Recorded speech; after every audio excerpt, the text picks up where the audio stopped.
बघ ना ग, आता या संख्यांची बेरीज कशी करायची? 1 आणि 2 3, 3 आणि 3 6, 6 आणि 4 10. काय विद्यार्थी मित्रांनो, तुम्ही हे अशाच पद्धतीने हे गणित सोडवता का? बघा, 1 अधिक 2 3 आणि 3 6, 6 आणि 4 10 आणि 5 15 असं एक एक अंक घेऊन तुम्ही बेरीज करता का? तर अशा पद्धतीचे गणित सोडवण्यासाठी मी एक भन्नाट आणि जबरदस्त ट्रिक या व्हिडिओमध्ये तुमच्यासोबत शेअर करणार आहे. ती म्हणजे शेवटची जी संख्या आहे ती तुम्हाला इथे लिहायची आहे. शेवटची संख्या आहे 25. आता 25च्या पुढे कोणती संख्या आहे? 25च्या पुढे 26 आहे. या दोघांचा गुणाकार करा आणि भागिले 2 करा.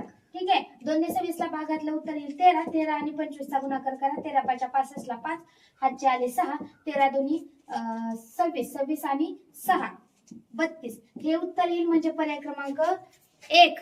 अशा स्पीडने जर तुम्ही गणित सोडवले तर गणित तुम्हाला अवघड वाटणार नाही.